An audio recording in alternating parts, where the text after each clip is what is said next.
Gachiakuta is gonna get cancelled. If you haven't heard of Gachiakuta, it's the spiritual successor of Fire Force and what some are calling the next big manga. And hopefully those people are right and I'm wrong. For a series this short, Gachiakuta is pretty unique.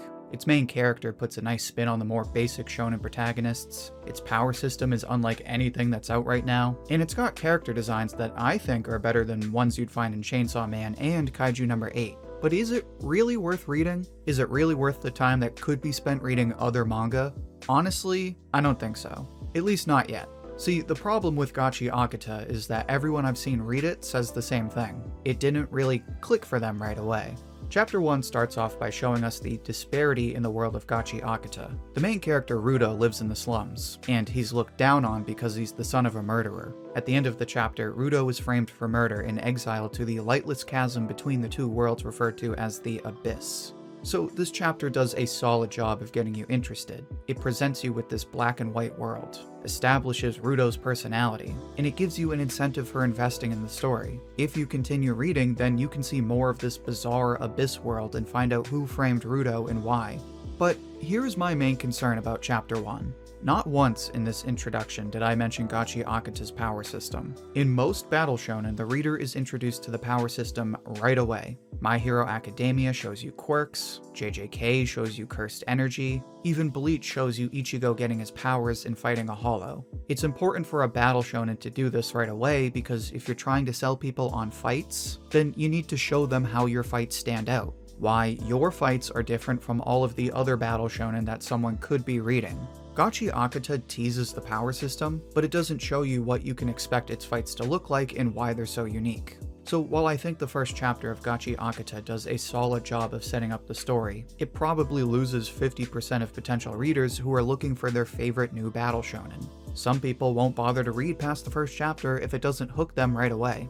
Thankfully, there's an obvious solution. While 50% lose interest right away, the other 50% of people keep reading and find out that the power system is awesome. So they find out how hype it is, they tell their friends who then tell their friends, and suddenly you'll see people telling you if you're interested in Gachiakuta, just read past the first chapter. And that's generally the same advice I would give to you. Like I said, I would argue that there's nothing like the power system in Gachiakuta. In Gachiakuta, there are people known as givers who can imbue energy into objects and turn them into brand new weapons. Any household object could become a badass weapon, and it makes you want to keep reading and see even more of these bizarre abilities. And the sales for Gachiakuta only prove what I'm saying. In its first week, Gachiakuta sold over 12,000 copies of its first volume. For a frame of reference, Eden Zero sold somewhere around 30,000 in its first week, and Fire Force sold over 40,000. This means that Gachiakuta managed to sell almost half as many units as two veterans who have already established themselves.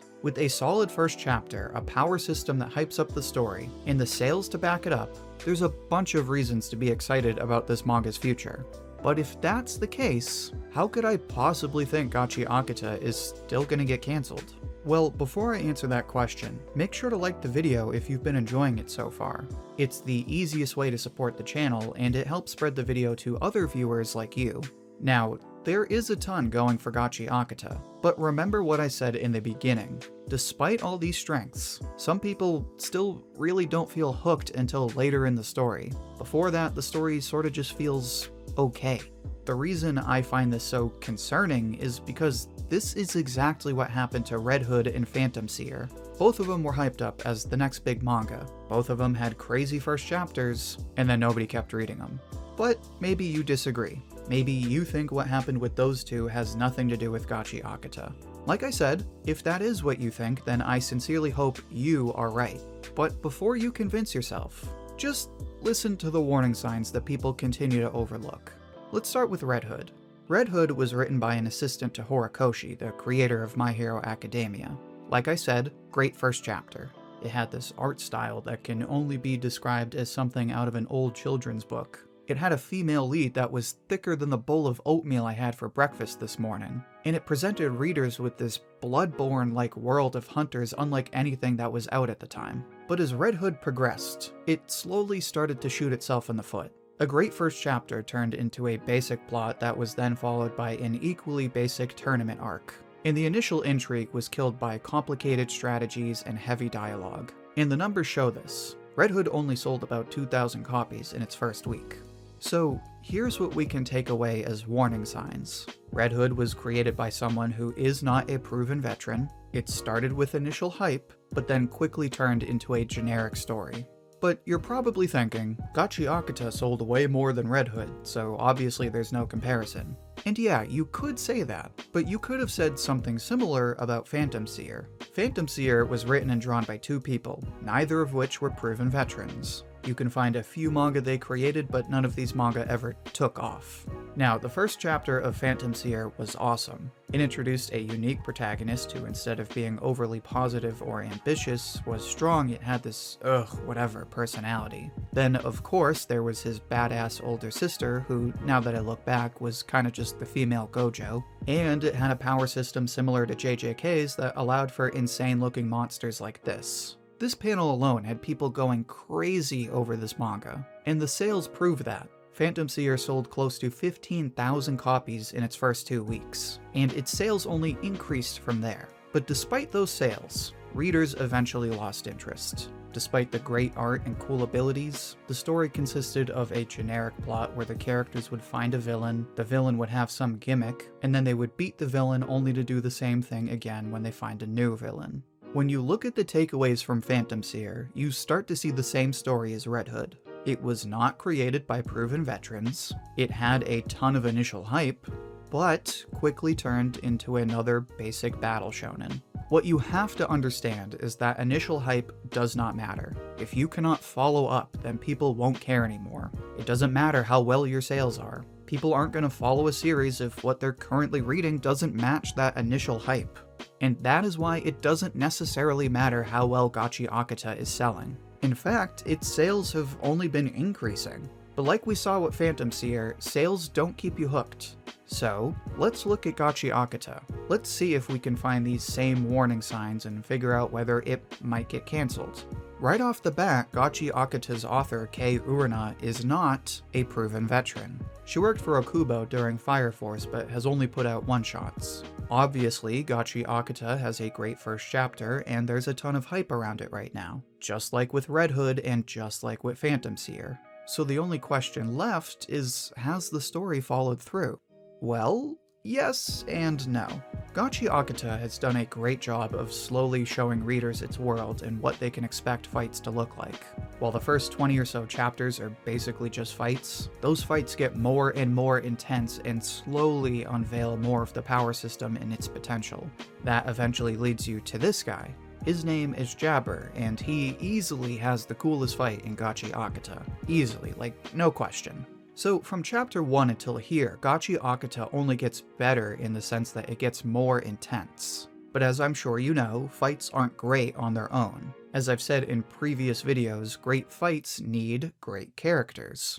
In any story, characters are the thing that gets readers invested beyond the initial hype. The intro gets them sold on the premise, and the characters get them sold on the journey. But here's the problem with Gachiakuta. There's a bunch of badass characters with cool designs, and we basically know nothing about them. We know who they are, what their mission is, what their abilities are, and that's about it. Over 30 chapters into the story, and we do not know any of their backstories or motivations. For example, here's Engine, the character that saves Rudo and introduces him to a faction known as the Janitors. We don't know why Engine joined the Janitors or what his current motivations are for working for the Janitors. Now let's look at another janitor, Ryo. Ryo is a fun, energetic character that is generally supportive of Rudo, but we don't know why she joined the Janitors or what her current motivations are.